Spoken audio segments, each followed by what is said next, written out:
Hello મારા વહાલા વહાલા વિદ્યાર્થી મિત્રો, કેમ છો? મજામાં?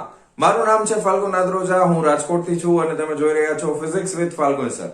અને વહાલા વિદ્યાર્થી મિત્રો, અત્યારે આપણે જોઈ રહ્યા છીએ ધોરણ 11 ફિઝિક્સ ચેપ્ટર નંબર 14 દોલનો, કે જેમાં લાસ્ટ લેક્ચરની અંદર આપણે સરળ આવર્ત ગતિ માટે વેગ અને પ્રવેગના સમીકરણ મેળવેલા હતા. તો ફટાફટ એને રિવાઇઝ કરી અને પછી આગળ આજના ટોપિક તરફ આપણે આગળ વધશું. તો સૌથી પહેલી વસ્તુ આપણને ખબર હોવી જોઈએ કે સરળ આવર્ત ગતિ કરતા કણ માટે સ્થાનાંતરનું સમીકરણ શું છે.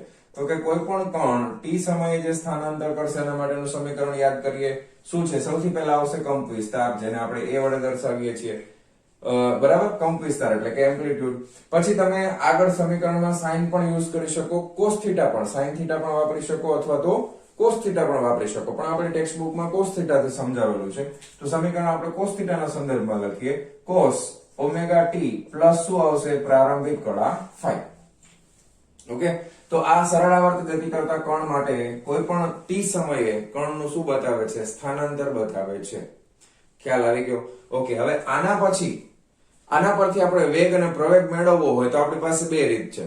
પહેલી રીત છે સંદર્ભ વર્તુળની મદદથી. સંદર્ભ વર્તુળ યાદ કરો શું છે? સંદર્ભ વર્તુળ એટલે જ્યારે સરળ આવર્ત ગતિને આપણે નિયમિત વર્તુળ ગતિના સ્વરૂપમાં સમજવાનો પ્રયત્ન કરીએ તો સરળ આવર્ત ગતિને આપણે વર્તુળની મદદથી પણ સમજી શકીએ. સરળ આવર્ત ગતિને નિયમિત વર્તુળ ગતિથી પણ સમજી શકાય. અને એના માટે આપણે જે વર્તુળ બનાવીએ છીએ એને આપણે સંદર્ભ વર્તુળ નામ આપીએ છીએ અને કણને સંદર્ભ કણ નામ આપીએ છીએ. યાદ આવી ગયું? ઓકે, એ રીત થોડીક અઘરી છે, દોરવું પડશે, આકૃતિ દોરવી પડશે, થોડી કોમ્પ્લિકેટેડ છે. લાસ્ટ લેક્ચરમાં આપણે સમજાતા. એના કરતા સરળ રીત શું છે? તો કે આનું સમયની સાપેક્ષે વિકલન કરવામાં આવે તો આપણને સ્થાનાંતરમાંથી સીધે સીધું શું મળશે? વેગ મળી જશે. બહુ સરસ. તો હવે વેગ માટેનું સમીકરણ લખો. વેગ t સમયે એટલે તાત્ક્ષણિક વેગનું સમીકરણ મળશે. ઓકે, હવે એ તો અચળ છે એટલે એમ નામ રહેશે. Coca Cola in the sense કે જ્યારે આગળ co આવે, cos થીટા હોય કે cot થીટા હોય તો એનું વિકલન છે એ હંમેશા માઈનસ થાય. બરાબર, તો cos થીટા નું વિકલન છે એ sin થીટા થાય પણ માઈનસ થશે. એટલે આ માઈનસ a એમ નામ રહેશે. cos થીટા નું વિકલન sin થીટા, ઓમેગા t નું ફરી પાછું વિકલન કરશું એટલે ઓમેગા આવશે, એટલે minus a omega sin omega t plus 5. Okay, તો વેગનું સમીકરણ મળી ગયું. વેગના સમીકરણ પછી ફરી પાછું શું જોઈએ છે? આપણે પ્રવેગ જોઈએ છે. એના માટે પણ પાછી બે રીત છે, વર્તુળની મદદથી અથવા તો વિકલનની મદદથી. વિકલન સહેલું પડશે. ફરી પાછું આનું સમયની સાપેક્ષે શું કરવાનું? વિકલન. એટલે આપણને શું મળે? તાત્ક્ષણિક પ્રવેગ મળશે. તો તાત્ક્ષણિક પ્રવેગ એટલે a, t સમયે પ્રવેગ એટલે t લખવાનું કૌંસમાં. હવે આ sin નું વિકલન છે એ cos થીટા થશે. બરાબર, અને ઓમેગા t નું ફરી પાછું વિકલન કરો એટલે ઓમેગા આવશે. એટલે આમાં આવશે minus a omega square cos omega t plus 5. Ready?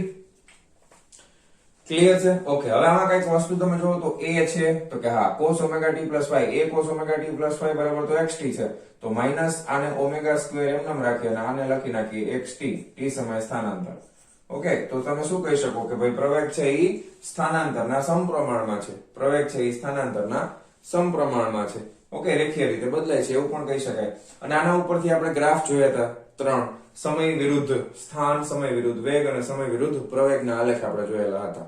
Okay, અને એમાં મેં તમને બધી વસ્તુઓ સમજાવી હતી કે કળા તફાવત શું છે, બે વચ્ચે કળા તફાવત કેટલો હોય, કેવી રીતે મળે, એ બધું યાદ આવી ગયું? Revision complete. ઓકે, હવે આજના ટોપિક તરફ આગળ વધીએ છીએ જેનું નામ છે સરળ આવર્ત ગતિ માટે બળનો નિયમ. તો એના માટે સૌથી પહેલા તમને બળનું સમીકરણ યાદ હોવું જોઈએ કે જે ન્યૂટનના ગતિના બીજા નિયમ પરથી આવે છે. કોઈ પણ બળ જ્યારે પણ તમે 12મા ધોરણમાં જાઓ, 11મા ધોરણમાં કોઈ પણ જગ્યાએ બળ આવે તો એક સૂત્ર કોમન છે, એ ન્યૂટનનો ગતિનો બીજો નિયમ, એના ઉપરથી આવેલું સમીકરણ છે કે t સમયે કણ ઉપર લાગતું બળ એટલે એને આપણે ft કહી દઈએ. f બરાબર માં થાય હંમેશા. દળ તો અચળ છે, પ્રવેગ કયો? તો કે t સમયે કણ પર લાગતો પ્રવેગ લખવો પડે. દળ કેવું છે? અચળ છે. ક્લિયર? તો ન્યૂટનના ગતિના બીજા નિયમ ઉપરથી બળ F બરાબર શું થશે? માં થશે. હવે આપણે જો સરળ આવર્ત ગતિ માટે લખીએ છીએ ને બળનો નિયમ, તો પ્રવેગ છે એ સરળ આવર્ત ગતિનો t સમય પ્રવેગ કેટલો છે? તો કે માઈનસ ઓમેગા સ્ક્વેર xt છે. તો બસ અહીંયા હવે કિંમત મૂકવાની છે આપણે. તો કિંમત મૂકી દઈએ. આ m આના બરાબર માઈનસ ઓમેગા સ્ક્વેર xt સમયે સ્થાનાંતર. હવે આ માઈનસ 12 લઈ લઈએ. m omega square xt. Clear? કઈ વાંધો તકલીફ નથી ને? બહુ સરસ, વેરી ગુડ. હવે આ આપણને ફાઇનલી સમીકરણ મળી ગયું છે. ft બરાબર -m omega square xt. Clear છે? ઓકે. બહુ સરસ. હવે તમે જરાક અમુક વસ્તુ ધ્યાનથી જોજો. સ્થાનાંતર છે એ તો બળ લાગશે એટલે કણ સ્થાનાંતરિત થશે એટલે સ્થાનાંતરનું મૂલ્ય તો બદલાતું જ હોય. કણ જ્યારે સ્થાનાંતર થાય કણનું ત્યારે સ્થાનાંતરનું મૂલ્ય તો બદલાતું હશે. કણનું દળ છે એ કણ સ્થાનાંતર કરે તો શું દળ બદલાઈ જાય? તો કે ના, દળ તો અચળ રહેશે. કણ ગમે એટલું સ્થાનાંતર કરે પણ કણનું દળ અચળ રહેવાનું છે. બીજી વસ્તુ ઓમેગા છે. ઓમેગા શું છે? કોણીય આવૃત્તિ તમે કહી દો, કોણીય ઝડપ કહી દો, બરાબર. કારણ કે કણ માટે ઓમેગા છે એ નિયમિત વર્તુળ ગતિ ઉપરથી સમીકરણ લેવા ના બધા. આ કેના ઉપરથી લેવા હતા આપણે? નિયમિત વર્તુળ ગતિ. નિયમિત વર્તુળ ગતિમાં ઓમેગા શું હોય? તો કે અચળ હોય. તો તમે બીજી વસ્તુ નોટ કરી શકો કે અહીંયા m પણ અચળ છે અને ઓમેગા સ્ક્વેર પણ અચળ છે. તો આના બરાબર આપણે k ધારી લઈએ છીએ. કઈક અચળાંક ધારવો છે તો આપણે k ધારી લઈએ, સ્મોલ k, એટલે માઈનસ k x t આવું થઈ જશે. કે જ્યાં તમે લખી શકો કે જ્યાં k બરાબર શું થાય? તો કે m ઓમેગા સ્ક્વેર થાય. Therefore ઓમેગા સ્ક્વેર બરાબર શું લખી શકાય? k ના છેદમાં m લખી શકાય. Therefore ઓમેગા બે બાજુ વર્ગમૂળ લઈ લો તો શું થાય? ઓમેગા બરાબર k under root of k by m થાય. વર્ગમૂળની અંદર k ના છેદમાં m આવું આપણને મળશે. ખ્યાલ આવ્યો? તો ફાઇનલી આપણને આ બળનું સમીકરણ મળે છે. કોઈ પણ t સમયે આ બળનું સૂત્ર આપણને મળ્યું, બરાબર. હવે આના ઉપરથી આપણને શું ખબર પડે છે કે બળ કેવી રીતે લાગે છે, કઈ દિશામાં લાગે છે, શું કાંઈ? તો એના માટે ફરી પાછું આપણે યાદ કરીએ, સરળ આવર્ત ગતિને યાદ કરીએ કે દાખલા તરીકે આ કોઈ કણ છે જેને આપણે દોલક કહેશું અને આ દોલક છે એ અહીંયાથી અહીંયા દોલનો કરે છે, બરાબર છે. આ બાજુનો કંપ વિસ્તાર પ્લસ એ છે, આ બાજુનો કંપ વિસ્તાર માઇનસ એ છે. અહીંયાથી આમ જાય વળી આમ આવે, આમ જાય આમ આવે, આમ, બરાબર. તો ગતિ કરે છે આ રીતે. હવે તમે વિચાર કરો કે પ્રવેગ છે એ સ્થાનાંતરના સમપ્રમાણમાં છે, પણ જે દિશામાં સ્થાનાંતર થાય છે એની વિરુદ્ધ દિશામાં પ્રવેગ લાગે છે, બરાબર છે. પ્રવેગ છે એ પણ સ્થાનાંતરના સમપ્રમાણમાં છે અને સ્થાનાંતરની વિરુદ્ધ દિશામાં. ધારો કે સ્થાનાંતર આ દિશામાં થાય છે તો પ્રવેગ કઈ દિશામાં લાગે? આ દિશામાં. હવે જે દિશામાં પ્રવેગ લાગે છે એ દિશામાં શું લાગે છે? તો કે એ દિશામાં બળ લાગે છે. જો પ્રવેગ, કારણ કે આ બળ છે એ પ્રવેગના સમપ્રમાણમાં છે, તો પ્રવેગ પણ આ જ દિશામાં લાગે અને બળ પણ આ જ દિશામાં લાગે. તો અહીંયા આગળ બળ છે આ તરફ લાગશે. જ્યારે કોણ ક્યાં જતો હશે? આ કોણ છે એ ક્યાં જતો હશે? આ કોણ છે એ આમ જતો હશે, ત્યારે બળ છે એ કેન્દ્ર તરફ લાગતું હશે. ઓકે, બહુ સરસ. પછી જ્યારે બળ કોણ છે સોરી એ કોણ આ તરફ જતો હશે ત્યારે બળ કઈ તરફ લાગશે? તો કે બળ આ તરફ લાગશે. પ્રવેગ જેવું છે.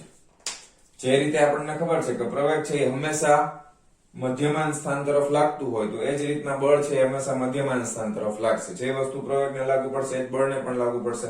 બળ છે એ હંમેશા કેન્દ્ર તરફ લાગતું હશે. Okay, clear? બરાબર છે, બહુ સરસ, વેરી ગુડ. પછી તમને બીજી બધી વસ્તુ લાસ્ટ ટાઈમ મેં તમને યાદ કરાવી હતી થિયરીમાં, બરાબર, કે જ્યારે તમે વિચારશો કે કણ અહીંયા પહોંચે છે ત્યારે એનો વેગ શું થઈ જશે? શૂન્ય થઈ જશે. મધ્યમાન સ્થાન પાસેથી કણ જ્યારે આ તરફ જતો હોય ત્યારે એનો વેગ અહીંયા આગળ કેવો હોય? તો કે મહત્તમ હોય, અને અહીંયા જશે તો વેગ કેવો થઈ જશે? શૂન્ય થઈ જશે.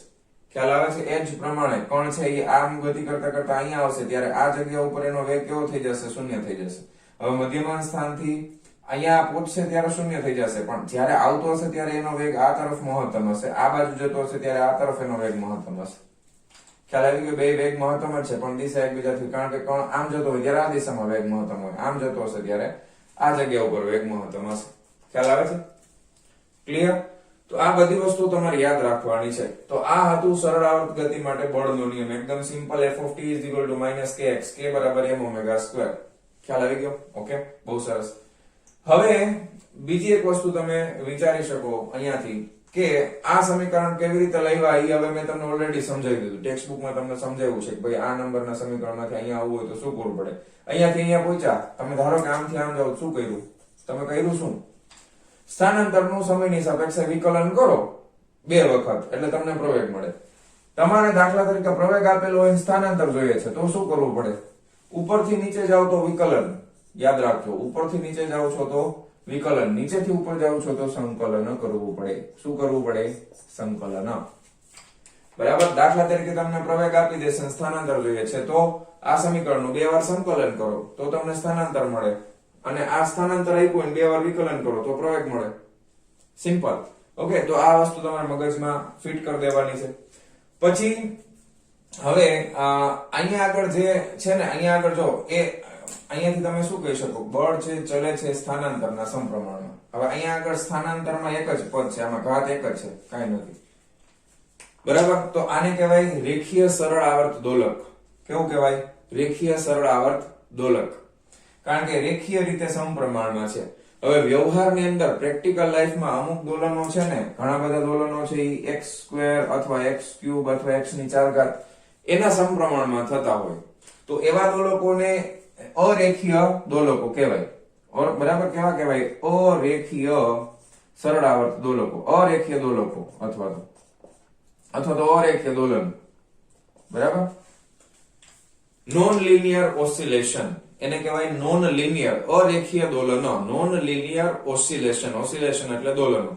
આ રેખીય દોલનો કહેવાય. રેખીય એટલે લિનિયર ઓસિલેશન. રેખીયને ઇંગ્લિશમાં કહેવાય લિનિયર. તો આ થશે લિનિયર ઓસિલેશન, આ થશે નોન લિનિયર ઓસિલેશન્સ. કારણ કે રેખીય રીતે સમપ્રમાણમાં નથી, વર્ગના અથવા ઘનના સમપ્રમાણમાં હોય. તો વ્યવહારમાં આવા દોલનો પણ જોવા મળે છે. પણ આપણે આપણા ચેપ્ટરમાં આપણે કયા દોલનોની ચર્ચા કરવાની છે? આ પ્રમાણેના દોલનોની ચર્ચા કરવાની છે કે જ્યાં બળ છે હંમેશા સ્થાનાંતરના સમપ્રમાણમાં હોય, સ્થાનાંતરના વર્ગના કે ઘનના સમપ્રમાણમાં હોતું નથી. બરાબર, તો એકદમ સિમ્પલ થિયરી છે, સરળાવર્ત ગતિ માટે બળનો નિયમ. અને હવે આપણે આના ઉપર આધારિત એક નાનો એવો દાખલો જોવાના છીએ. બરાબર, તો ફટાફટ વિડીયો પોઝ કરીને તમને આમાં જે કંઈ પણ લાગતું હોય એ બધી વસ્તુઓ બુકમાં લખી નાખો. ચાલો જવા દઉં છું. ચાલો વિદ્યાર્થી મિત્રો, હવે આપણે જોવાના છે ઉદાહરણ નંબર 14.6. આકૃતિમાં બતાવ્યા પ્રમાણે કે સ્પ્રિંગ અચળાંક ધરાવતી બે સમાન સ્પ્રિંગો સ્મોલ n દ્રવ્યમાનના બ્લોક સાથે અને સ્થિર આધાર સાથે જોડાયેલ છે. બરાબર, આકૃતિમાં તમને દેખાય છે આ એક બ્લોક છે જેનું દળ m છે, એની સાથે બે સ્પ્રિંગ છે જેનો સ્પ્રિંગ અચળાંક બેનો સરખો છે k. બરાબર, અને આ ફિક્સ આધાર છે એની સાથે જોડેલી છે. બતાવો કે જ્યારે આ દ્રવ્યમાન તેની સંતુલન સ્થિતિથી કોઈ પણ બાજુ સ્થાનાંતરિત એટલે કે વિસ્થાપિત થાય ત્યારે તે એક સરળ આવર્ત ગતિ કરે છે. આ દોલનોનો આવર્તકાળ શોધો. બરાબર, હવે એ આપણે શોધવાનો છે. રેડી, ચાલો. સ્પ્રિંગ માટે ઓલરેડી આપણે પ્રકરણ નંબર 6 સેમેસ્ટર નંબર 1 સ્પ્રિંગની સ્થિતિ ઉર્જા નામનો ટોપિક તમે ભણી ગયા છો. બરાબર છે? નો યાદ હોય તો એના માટે વિડિયો લેક્ચર છે આપણી પાસે, એ તમે જોઈ શકો છો. ચેપ્ટર આખું કમ્પ્લીટ છે ઓલરેડી. સિરીઝમાં તમારે કોઈ પણ ચેપ્ટર જોવું હોય ને તો પ્લેલિસ્ટમાં જવાનું, પ્લેલિસ્ટમાં જઈને પછી ચેપ્ટર જોવાનું, અને પછી એમાં તમે વિડીયો જોશો ને તો બધા લાઈનમાં આપેલા હશે. ઓકે, તો એમાં તમને મળી જશે. તો સ્પ્રિંગ માટે લાગતું બળ એને આપણે હુકનો નિયમ કહીએ છીએ. સ્પ્રિંગ ઉપર લાગતું બળ છે હુકનો નિયમ કહીશું આપણે એને. હમણાં આગળ પાછું તમને આના પછી થિયરીમાં પણ સમજાવું છું. અત્યારે આપણે વાત કરવાની છે કે સ્પ્રિંગ અચળાંક. તો કે સ્પ્રિંગ અચળાંક વાળી સ્પ્રિંગ હોય તો એના ઉપર લાગતું બળ F બરાબર -kx થાય. કેટલું થાય? F, જે હમણાં આપણે જોયું હતું સરળ આવર્ત ગતિ માટે અને સ્પ્રિંગ માટે બે સરખું જ થયું. જો હવે આપણે આને સ્થાનાંતરિત કરવાની છે. આનું મધ્યમાન સ્થાન છે, ધારો કે આ જગ્યા છે, એને આપણે નામ આપી દઈએ O. ઓકે, હવે આપણે શું કરીએ છીએ? એને કોઈ પણ એક બાજુ સ્થાનાંતરિત કરાવીએ. ધારો કે આની આ આકૃતિ હું ફરી પાછી બનાવું અને એને સ્થાનાંતરિત કરાવી છે. ધારો કે આ બ્લોક છે એને હવે હું આની બદલે અહીંયા લઈ લઉં છું. ઓકે, અહીંયા. તો પેલા જૂનું સ્થાન ક્યાં હતું? તો કે જૂનું સ્થાન અહીંયા હતું, અહીંયા. બરાબર, અહીંયા આગળ O હતું. એટલે હવે અહીંયાથી મેં સ્થાનાંતરનું કેન્દ્ર હવે અહીંયા આવી ગયું. તો અહીંયાથી આ અંતર છે એ કેટલું? તો કે ધારો કે મેં જમણી તરફ x જેટલું સ્થાનાંતર કરાવેલું છે. ક્યાં કરાવ્યું છે? જમણી તરફ x જેટલું સ્થાનાંતર કરાવેલું છે. તો અહીંયાથી તમે વિચારશો તો આ સ્પ્રિંગ છે એ ખેંચાઈ ગઈ હોય ને. હવે આ સ્પ્રિંગ ખેંચાઈ ગઈ અને અહીંયા આ જે સ્પ્રિંગ છે એ શું થઈ ગઈ? તો કે દબાઈ ગઈ. જો દેખાય છે દબાઈ ગયેલી, અને આ ખેંચાઈ ગયેલી દેખાય છે. ઓકે, હવે આનું દળ તો એમ જ છે. સ્પ્રિંગ અચળાંક તો કે જ છે, સ્પ્રિંગ અચળાંક તો કે છે, પણ હવે આ સ્પ્રિંગ ખેંચાય છે. બરાબર, આ ખેંચાઈ ગઈ. તો આ ખેંચાશે, તમે આને આ બાજુ સ્થાનાંતર કરાવો, ખેંચાશે તો સ્પ્રિંગ કઈ તરફ બળ લગાવશે? તો કે સ્પ્રિંગ છે ને આ તરફ બળ લગાવશે. ધારો કે એને તમે F1 નામ આપી દો. બળ સદિશ રાશિ છે, અથવા અત્યારે એમ નામ રાખો. બરાબર, અથવા સદિશના સ્વરૂપમાં દર્શાવો તો સદિશ રાશિના સ્વરૂપમાં દર્શાવો. આ તરફ લાગે છે બળ. આ સ્પ્રિંગ દબાય છે. સ્પ્રિંગ દબાય એટલે ધક્કો મારે ને બ્લોકને. કોઈ વસ્તુ સ્પ્રિંગને દબાવો તો શું કરશે? ધક્કો મારશે. તો આના દ્વારા પણ બળ આ તરફ લાગશે. એને ધારો કે તમે F2 નામ આપી દો.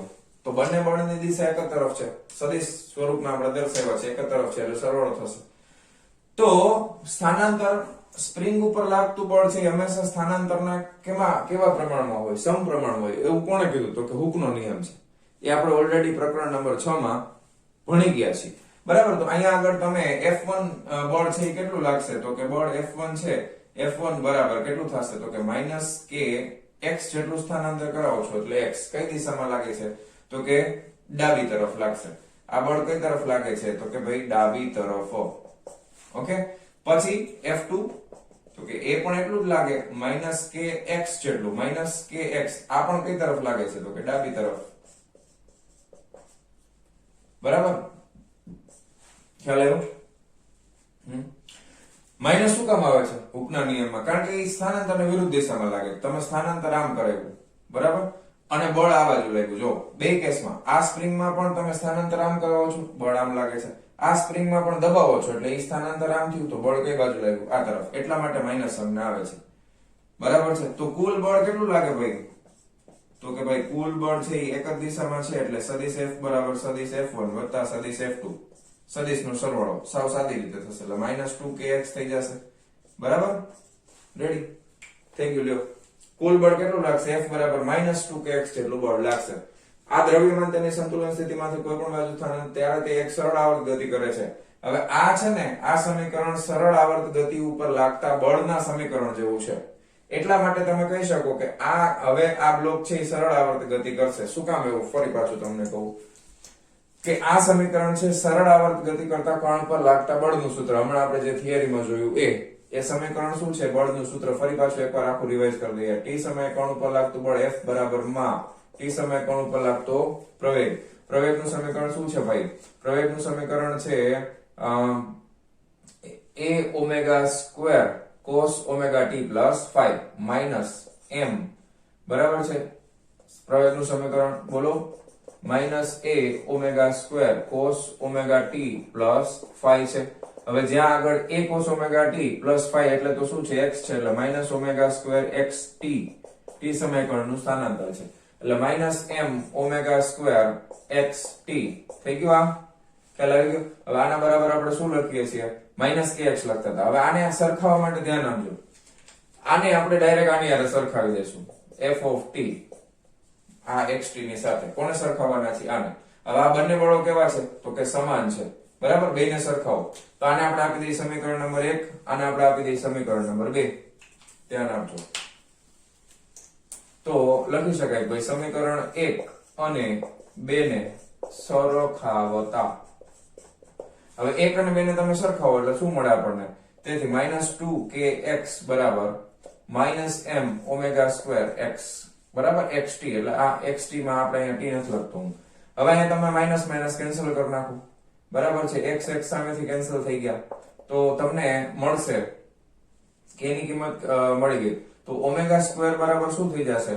2k/m થઈ જશે. ધેરફોર ઓમેગા બરાબર શું થઈ જાય?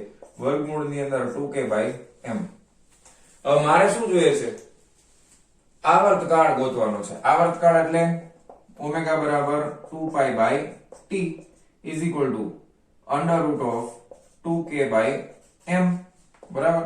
તેથી હવે આને કરતા બનાવો t બરાબર આવર્તકાળને કરતા બનાવો તો શું થઈ જશે? 2π. આ સામે જશે એટલે વર્ગમૂળમાં m ઉપર 2k નીચે. સમજાઈ ગયું ને? t ને ચોકડી ગુણાકાર કરીને t ને કરતા બનાવો તો આ વર્ગમૂળમાં m છે અહીંયા આવ્યું જાય અને 2k નીચે આવતું રહે. વાર્તા પૂરી થઈ ગઈ. t બરાબર 2π under root of m/2k. આ રીતે આપણને મળશે. ખ્યાલ આવી ગયો? ટેક્સ્ટ બુકમાં સીધે સીધું આ તમને સરખાવીને નથી સમજાવ્યું, સીધે સીધું લખી નાખ્યું છે. આવર્તકાળ t બરાબર 2π under root of m/2k થાય. બરાબર. પછી ઘણા ડાઉટ થાય સર આપણે થિયરીમાં તો m/k આવતું હતું, અહીંયા કેમ m/2k આવ્યું? એટલા માટે કે તમારે આની હારે સરખાવવાનું છે. આ સમીકરણને આની હારે સરખાવવાનું છે. આની હારે સરખાવો તો તમને આ મળી જશે જવાબ. બરાબર. આની હારે સરખાવવું પડે ને, કારણ કે આ બે સ્પ્રિંગ નું બનેલું છે તંત્ર. થિયરીમાં આપણે દોલન કરતા હોય તો એમાં એક જ બાજુના બળને ગણતરીમાં લઈ છે. બરાબર. અને અહીંયા બે સ્પ્રિંગ નું દોલક છે એટલા માટે. ઓકે, તો એકદમ સિમ્પલ દાખલો છે. ફટાફટ કરી નાખો વિડિયો પોઝ કરીને. ચાલો લખી નાખજો, જવા દઉં છું. ચાલો વિદ્યાર્થી મિત્રો, હવે આપણે જોવાના છીએ ટોપિક નંબર 14.7 જેનું નામ છે સરળ આવર્ત ગતિમાં ઉર્જા. ઉર્જા કયા પ્રકારની હોય તો કે યાંત્રિક ઉર્જા છે એ બે ઉર્જાનો સરવાળો છે. કઈ કઈ ઉર્જાનો? તો કે સ્થિતિ ઉર્જા અને ગતિ ઉર્જાનો સરવાળો છે. એને આપણે યાંત્રિક ઉર્જા કહીએ છીએ. સરળ આવર્ત ગતિમાં ઉર્જા એમાં પણ દોલનો થાય છે. દોલનો થાય છે. અમુક જગ્યાએ બળ મહત્તમ છે, અમુક જગ્યાએ બળ શૂન્ય છે, અમુક જગ્યાએ પ્રવેગ મહત્તમ છે, અમુક જગ્યાએ પ્રવેગ શૂન્ય છે. અમુક જગ્યાએ વેગ શૂન્ય છે, મહત્તમ છે. વેગ બદલાય છે, પ્રવેગ બદલાય છે, બળ બદલાતું જાય છે. ઓકે, તો એના માટે આપણે ઉર્જા કેટલી હોય એના વિશે માહિતી મેળવવાની છે. તો એના માટે હું તમને ફરી પાછું છે ને સરળ આવર્ત ગતિનું આપણે જે આલેખ સ્ટાર્ટિંગમાં જોયું તે હું તમને સમજાવું. દાખલા તરીકે કોઈ કણ છે એ આ એનું મધ્યમાન સ્થાન છે અને અહીંયાથી દોલનની શરૂઆત કરે છે, બરાબર. અહીંયા એનો કંપ વિસ્તાર એ છે. હવે અહીંયા આગળ આ કણ છે એટલે હું એને બ્લેક માર્કરથી બતાવું. તો આ કણ છે, બરાબર. આ t બરાબર 0 સમય. આ આલેખ તમને યાદ હશે જ કે નથી યાદ? આવી ગયું યાદ? અહીંયા આગળ આ પ્લસ એ છે, બરાબર. અહીંયા આગળ આ માઇનસ એ છે. ઓકે, હવે બેટા ફટાફટ હું બધું દોર નાખું છું. આ પહેલું સ્થાન, બરાબર. પછી બીજામાં ક્યાં આવે છે? તો કે બીજામાં અહીંયા મધ્યમાન સ્થાન પાસે આવી જાય છે કણ, બરાબર. કણ છે અહીંયા આપણે એને O નામ આપી દઈએ તો O બિંદુ પાસે આવી જાય છે કણ, બરાબર. પછી આ પેલી કેસ અહીંયાથી આમ આવ્યો હું. હવે અહીંયાથી હવે આમ જશે, બરાબર. ચાલો ફટાફટ કરીએ. ચાલો હવે કોણ ક્યાંથી આ મધ્યમાન સ્થાનથી અહીંયા પહોંચી ગયું છે. રેડી? હવે બ્લુ થી જ બતાવી દઉં છું યાર, બરાબર. હા, પછી અહીંયાથી વળી પાછો ક્યાં જશે? કોણ અહીંયા આવશે. એટલે હવે એ કોણ અહીંયા આવી જાય છે, બરાબર. ખાલી એક કોણ જ બતાવું છું, મધ્યમાન સ્થાન આપણે નથી કરવું, હાલો ટપકું નથી કરતા, રેવા દે. એટલે ફટાફટ થઈ જાવ. પેલા અહીંયા હતો, પછી વચ્ચે આવ્યો, પછી અહીંયા આવ્યો, અહીંયા આવીને અહીંયા આવ્યો, પછી ક્યાં આવશે? અહીંયા આવશે, બરાબર. પાછું પોતાની જગ્યા આવતો રહ્યો કે નહીં? તો હવે અહીંયા તમે જુઓ બધામાં અહીંયા આપણે ખાલી જસ્ટ એક ટપકું કરી નાખીએ. હા, તો અહીંયા આગળ કોણ મહત્તમ સ્થાન ઉપર છે. તો આ જગ્યા ઉપર હોય ત્યારે એની પાસે કઈ વેગ હોય? મહત્તમ સ્થાનાંતર છે, પણ વેગ કેટલો છે? 0. આ જગ્યા ઉપર વેગ કેટલો છે? 0. v બરાબર 0. તો વેગ 0 હોય તો ગતિ ઉર્જા કેટલી થાય? 0, બરાબર ને? પછી કોણ છે ઈ ક્યાં આવે છે? તો કે મધ્યમાન સ્થાન પાસે આવે છે. ત્યારે એ આ તરફ આવે છે તો એનો વેગ છે આ જગ્યાએ મહત્તમ હશે, v max. તો અહીંયા આગળ એની ગતિ ઉર્જા કેવી હોય? મહત્તમ હોય. કણ કઈ બાજુ જાય છે? ડાબી તરફ જાય છે. હવે કણ અહીંયા આવશે એટલે વળી પાછો આ બાજુ જવાનો છે તો આ જગ્યાએ વેગ પાછો કેવો થઈ જાય? 0. તો વેગ 0 થઈ જશે તો ગતિ ઉર્જા કેવી થઈ જાય? 0.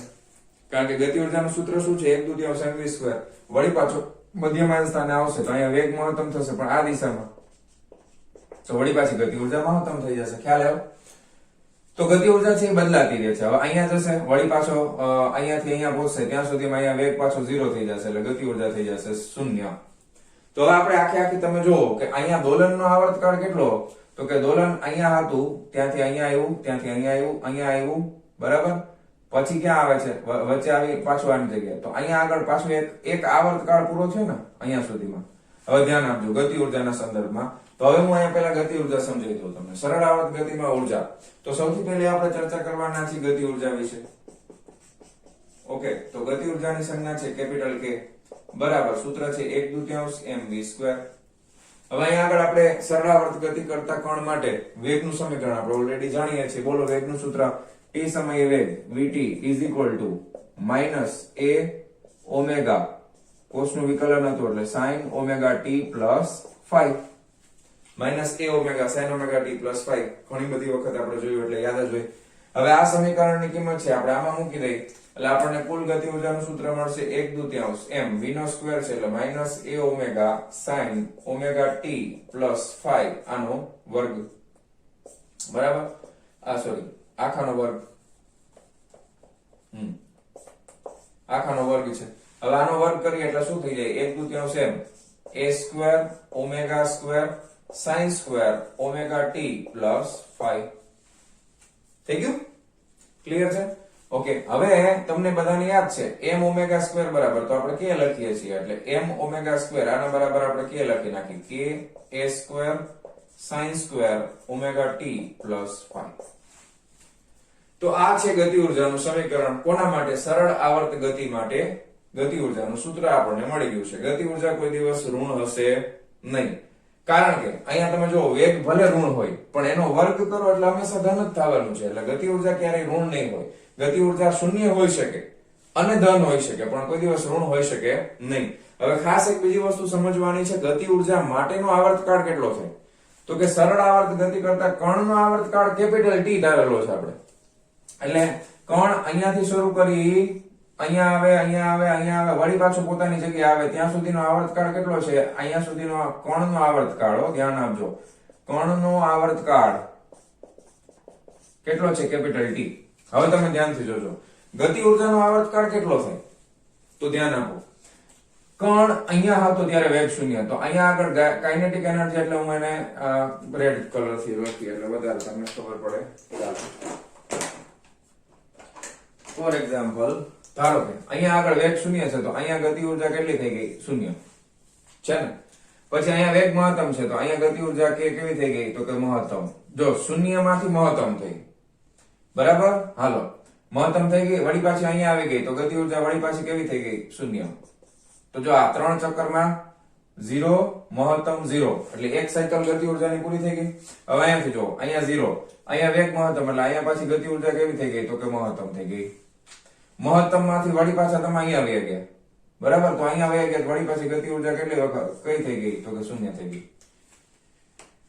તો આના કરતા અડધો આવર્તકાળ છે. જો અહીંયા પાછી આવી ગઈ 0, કેટલી વાર બદલાણી કિંમત? જો અહીંયા 0 હતી, પછી મહત્તમ, વળી પાછી 0 મહત્તમ, વળી પાછી અહીંયા હતું ઘરે આવી ગયા તો 0 થઈ ગઈ. તો આટલા સુધીનો આવર્તકાળ કેપિટલ T હોય તો ગતિ ઉર્જા અડધી વખત બદલાય છે. તો ગતિ ઉર્જાનો આવર્તકાળ યાદ રાખજો. ગતિ ઉર્જાનો આવર્તકાળ હમણાં આકૃતિ દોરીને સમજાવીશ, ચિંતા ન કરતા. T/2 છે. કેટલો છે? અડધો છે. T/2 છે, બરાબર. ગતિ ઉર્જાનો આવર્તકાળ કેટલો છે? T/2 છે. કારણ કે દોલનનો આવર્તકાળ આપણે કેટલો લીધો છે? Capital T. કેપિટલ T દોલનનો આવર્તકાળ છે, તો ગતિ ઉર્જાનો આવર્તકાળ થશે T/2.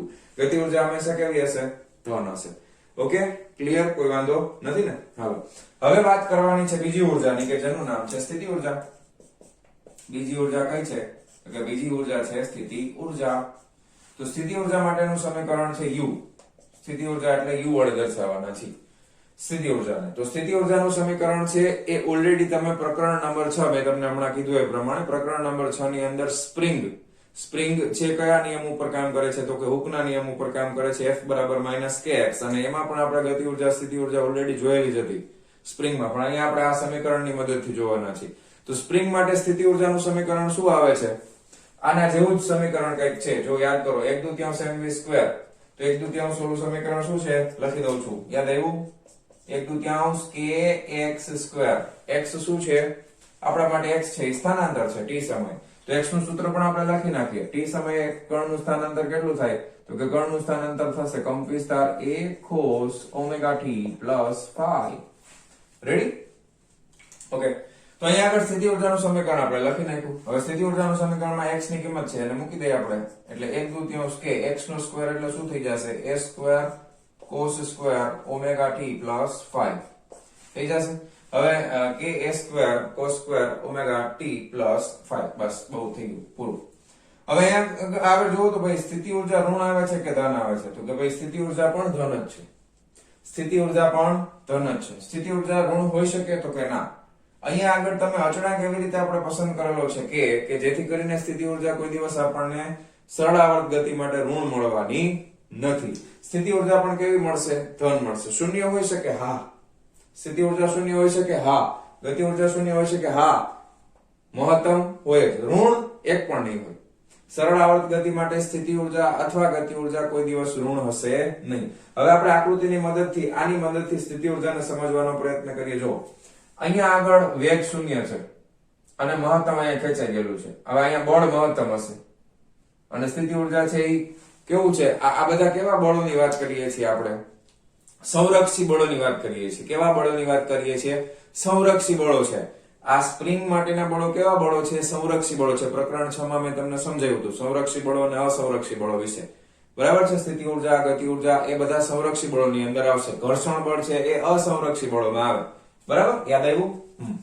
તો અહીંયા આગળ જો ગતિ ઉર્જા જ્યારે 0 છે ત્યારે અહીંયા આગળ સ્થાનાંતર મહત્તમ છે અને બળ છે એ સ્થાનાંતરના સમપ્રમાણમાં છે અને બળ એ મહત્તમ છે. તો અહીંયા સ્થિતિ ઉર્જા મહત્તમ થાય. શું મહત્તમ થાય? સ્થિતિ ઉર્જા. કાળ બ્લુ વાપરી. હવે અહીંયા આગળ u max થશે. સ્થિતિ ઉર્જા અહીંયા કેવી થઈ જશે? મહત્તમ. શું કામ મહત્તમ થાય? કારણ કે સ્થાનાંતર મહત્તમ છે, બરાબર? પછી અહીંયા વેગ મહત્તમ છે પણ બળ શૂન્ય છે, બરાબર? બળ અહીંયા તમે જોશો, બળ અહીંયાથી આ દિશા મહત્તમ લાગતું, તો અહીંયા આવતા વેગ શૂન્ય હતો, અહીંયા વેગ મહત્તમ બની જાય છે, પ્રવેગ 0 થઈ જશે, બળ શૂન્ય થઈ જશે. તો અહીંયા આગળ સ્થિતિ ઉર્જા કેવી થઈ જશે? પોતાના સંતુલિત સ્થાન ઉપર સ્થિતિ ઉર્જા હંમેશા 0 જ હોય, તો અહીંયા આગળ 0 થઈ જશે, બરાબર? ખ્યાલ આવ્યો? પછી કણ છે અહીંયા ગતિ કરીને અહીંયા આવશે તો અહીંયા આગળ વળી પાછું છે એ મહત્તમ સ્થાન ઉપર, તો અહીંયા આગળ સ્થિતિ ઊર્જા કેવી થઈ જશે? મહત્તમ થઈ જશે. વળી પાછું અહીંયા આગળ સ્થિતિ ઊર્જા કેવી થઈ જશે? 0 થઈ જશે. વળી પાછી અહીંયા સ્થિતિ ઊર્જા કેવી થઈ જશે? મહત્તમ થઈ જશે.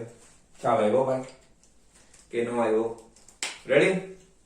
તો સ્થિતિ ઊર્જા ગતિ ઊર્જા કરતા ઊંધી હોય, ટૂંકમાં સ્થિતિ ઊર્જા મહત્તમ હોય તો ગતિ ઊર્જા 0 હોય, ગતિ ઊર્જા મહત્તમ હોય તો સ્થિતિ ઊર્જા 0 હોય. આવું આપણે પહેલા પણ જોયેલું હતું. આના માટે પણ એ જ વસ્તુ લાગુ પડે છે. ઓકે, તો સ્થિતિ ઊર્જા અને ગતિ ઊર્જાનો કન્સેપ્ટ તમને સમજાઈ ગયો. તો અહીંયા બીજી એક વસ્તુ લખી નાખીએ કે ગતિ ઊર્જા માટે, સ્થિતિ ઊર્જા માટે પણ હવે તમને પૂછે કે સ્થિતિ ઊર્જાનો આવર્તકાળ કેટલો? T/2 જ થાય ને, જો એની જેમ જ ફરે છે. તો લખી નાખો ભાઈ કે ભાઈ સ્થિતિ ઊર્જાનો આવર્તકાળ કેટલો છે? T/2 છે. Okay, clear? કોઈ વાંધો તકલીફ નથી ને? હવે ત્રીજામાં આપણે લખવાના છે કુલ ઊર્જા. કુલ ઊર્જા એટલે શું થાય? તો કે કુલ ઊર્જા એટલે ગતિ ઊર્જા વત્તા સ્થિતિ ઊર્જા. ઓકે, કુલ ઊર્જાને આપણે E વડે દર્શાવીએ તો E બરાબર સ્થિતિ ઊર્જા પ્લસ ગતિ ઊર્જા એટલે કે બેનો કરો સરવાળો, બરાબર? એટલે વાર્તા થઈ પૂરી. આ 1/2 અહીંયા આગળ પેલા આ લખી નાખ, સોરી પેલા મેં u લખ્યું છે, u લખો ને હું ફેર પડે ka² cos² ωt plus 5 plus 1/2 હવે ગતિ ઊર્જા લખો ka² sin² ωt પ્લસ 5. હવે આમાંથી કે 1/2 ka² તો અચળ છે, બહાર નીકળી જાય. 1/2 કોમન છે, બહાર નીકળી ગયું. તો અંદર શું વધ્યું? પેલા cos વાળું, બસ sin² θ પ્લસ cos² θ કેટલા થાય બોલો? 1 થાય. કેટલા થાય? 1 થાય ને? તો 1 થશે. તો ફાઇનલી કુલ ઊર્જાનું સૂત્ર શું મળ્યું? 1/2 ka². હવે એક વસ્તુ તમે નોટિસ કરો, આ સૂત્રમાં ત્રણેયમાં ફેર શું છે? તો કે આ સમીકરણમાં ωt આવે, આ સમીકરણમાં પણ ωt આવે. એટલે આ બે સમયના વિધેય છે. આ બે ઊર્જા કેવી છે? સમય પર આધારિત છે અથવા તો સમયના વિધેય છે એવું કહેવાય. પણ કુલ ઊર્જા છે એ સમયથી સ્વતંત્ર છે. આમાં ક્યાંય સમયનું વિધેય એવું આના બરાબર તો સરવાળો કર્યો 1 થઈ ગયો. એટલે આ જે છે એ સમયનું વિધેય નથી, બરાબર? એટલે તંત્રની કુલ ઊર્જા હંમેશા અચળ રહે છે. આના પરથી શું ખબર પડી? તંત્રની કુલ ઊર્જા હંમેશા અચળ રહે છે. ઊર્જા સંરક્ષણનો નિયમ. તંત્રની કુલ ઊર્જા હંમેશા કેવી રહેશે? અચળ. કારણ કે આ કુલ ઊર્જા છે એ સમયનું વિધેય જ નથી, તો સમય સાથે બદલાતી જ નથી. સમય સાથે નથી બદલાતી એનો મતલબ એમ કે કેવી છે? અચળ છે. કુલ ઊર્જા અચળ છે. તો અહીંયા આગળ ઊર્જા સંરક્ષણનો નિયમ છે એ પળાય છે. તંત્રની કુલ ઊર્જા કેવી રહેવાની છે? અચળ. કારણ કે સમયનું વિધેય નથી. જ્યારે ગતિ ઊર્જા અને સ્થિતિ ઊર્જા સમયનું વિધેય છે. સમયની સાથે ગતિ ઊર્જા અને સ્થિતિ ઊર્જામાં વધઘટ થઈ શકે, પરંતુ તંત્રની કુલ ઊર્જા તો સમયનું વિધેય નથી, એટલે હંમેશા અચળ રહેવાની છે. ખ્યાલ આવી ગયો? હવે આપણે સરસ મજાના ગ્રાફ દ્વારા આ વસ્તુને શીખવાના છીએ. તો ખાસ તમારે એ વસ્તુ યાદ રાખવાની છે કે ક્યારે સ્થિતિ ઊર્જા મહત્તમ અને શૂન્ય હોય એ તમને દોલનો ઉપરથી હવે તમને આવડતું હોવું જોઈએ, બરાબર? મધ્યમાન સ્થાનથી અંતિમ સ્થાન ઉપર હશે ત્યારે સ્થાનાંતર મહત્તમ હશે. અંતિમ સ્થાન ઉપર ફટાફટ એકવાર તમને રિવાઇઝ કરી દઉં. મધ્યમાન સ્થાનથી શરૂ કરી, બસ.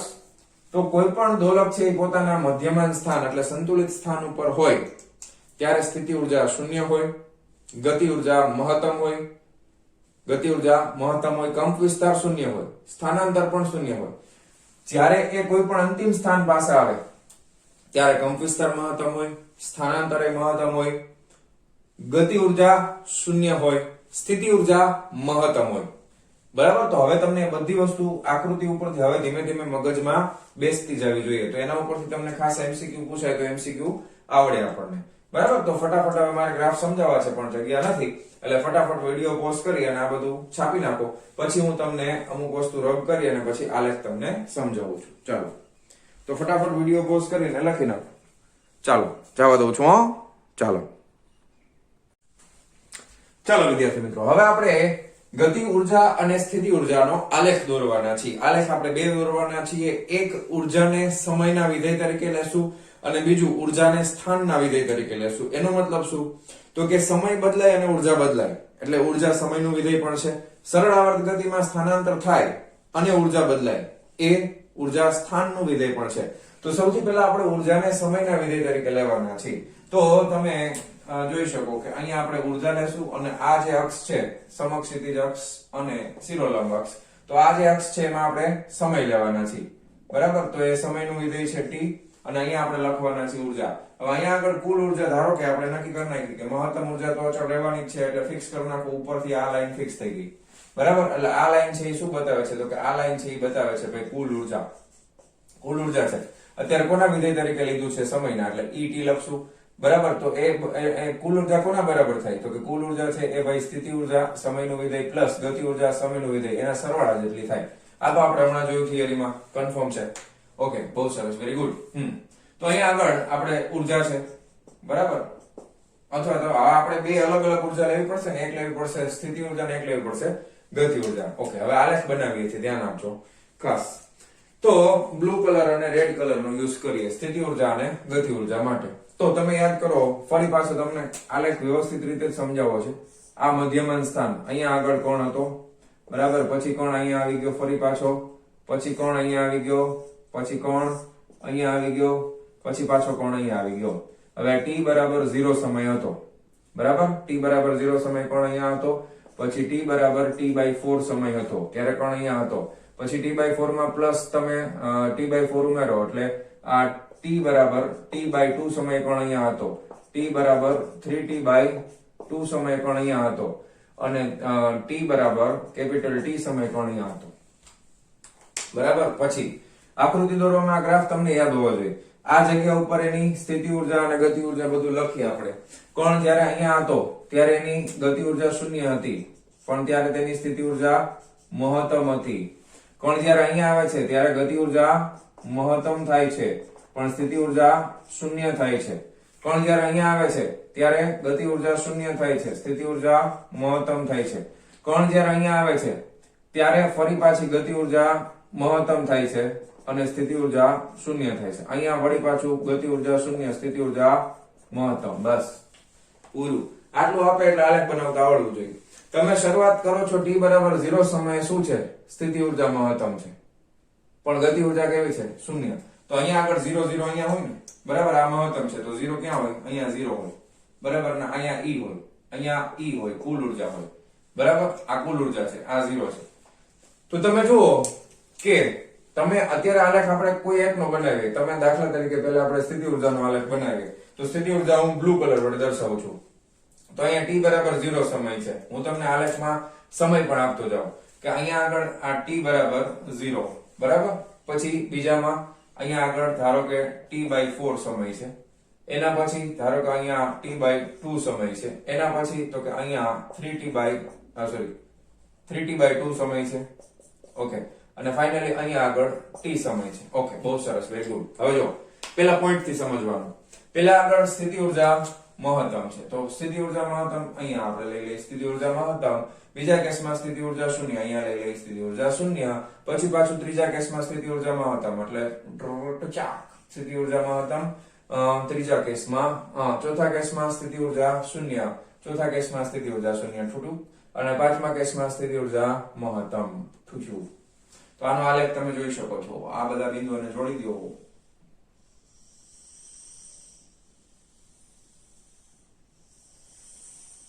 થોડુંક ત્રાંબુ બાંબુ થઈ ગયું પણ હવે હમણાં હરકું કરી નાખ્યું, બરાબર. તો આ રીતનો આલેખ તમને મળશે. ક્લિયર? આ કોનો આલેખ મળ્યો? તો કે આ આલેખ છે ને ભાઈ, આ સ્થિતિ ઉર્જાનો સમયની સાપેક્ષે આલેખ છે, ut.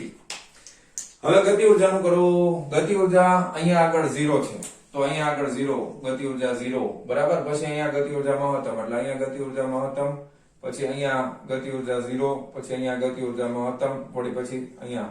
તો હવે તો તમને ખબર જ પડે એકબીજાની વિરુદ્ધ દિશામાં હોય.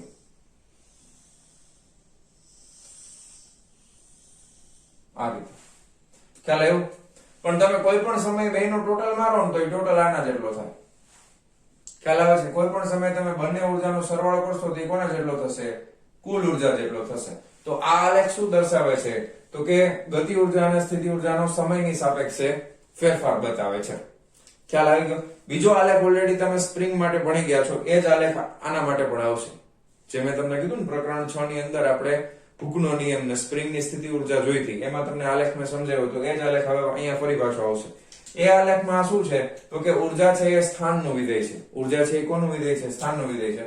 તો અહીંયા આગળ તમે લખી શકો કે ભાઈ અહીંયા સ્થાનાંતર સ્થાનનું વિધેય છે, ઉર્જા એ સ્થાનનું વિધેય છે.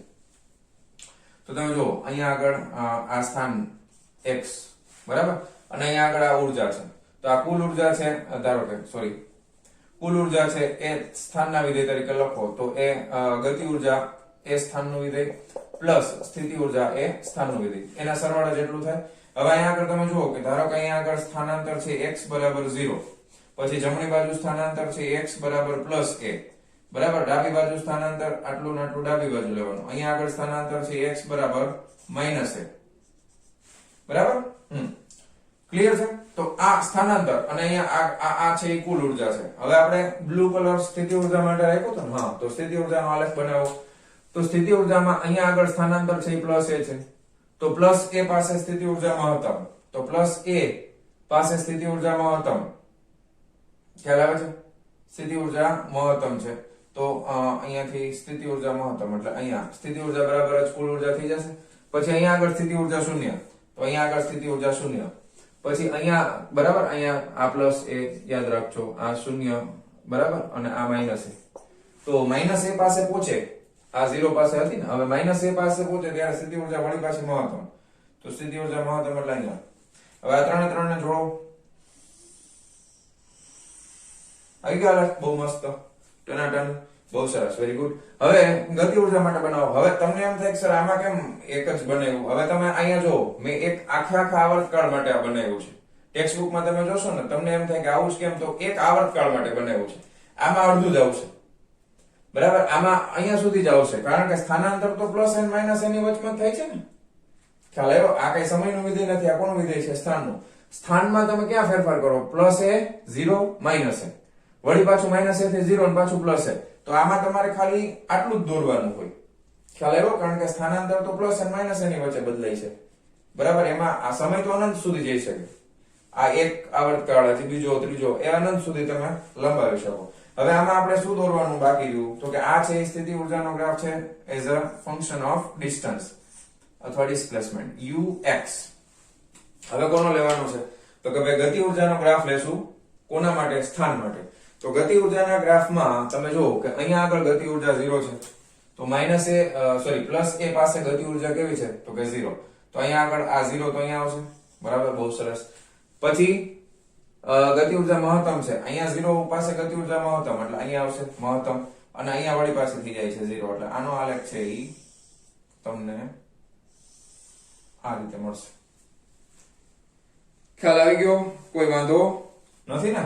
તો આ તમને ઉર્જા છે આ ઉભા અક્ષ ઉપર આ જે છે એ શું દર્શાવે છે? તો કે આ ઉર્જા દર્શાવે છે. રેડી? તો આ ગ્રાફ છે એમાં આ મેં આમાં લખ્યું પણ આમાં ન લખ્યું, આ સ્થિતિ ઉર્જા, તો આ છે ગતિ ઉર્જા બરાબર, આ kT સમયનું વિધેય, અને અહીંયા આગળ આ kT સમયનું વિધેય બરાબર. તો આ રીતે તમારે ગ્રાફ યાદ રાખવાના છે એકદમ સહેલું. આ તો તમે ઓલરેડી પહેલા ભણી ગયા છો ચેપ્ટર નંબર 6 માં. આ તમારા માટે નવું હતું પણ એ પણ સાવ સહેલું છે, એકદમ ઈઝી છે. તમારો આ સ્ટાર્ટિંગ વાળો કોન્સેપ્ટ ક્લિયર હોય એટલે બધી વસ્તુ એકદમ પરફેક્ટલી મસ્ત રીતે આવડી જાય. રેડી? ઓકે, ક્લિયર છે? ચાલો તો ફટાફટ વિડિયો પોઝ કરી અને આટલી વસ્તુ છાપી નાખો. આલેખ સમજી લ્યો ખાસ વ્યવસ્થિત કેવી રીતે આવ્યા છે. ક્લિયર? જવા દો. Okay okay. તો મારા વહાલા વિદ્યાર્થી મિત્રો, આજનો આ લેક્ચર આપણે અહીંયા પૂરો કરીએ છીએ. મળીએ છીએ નેક્સ્ટ વિડિયો લેક્ચરમાં આના પછીના ટોપિકની સાથે. ત્યાં સુધી આવજો.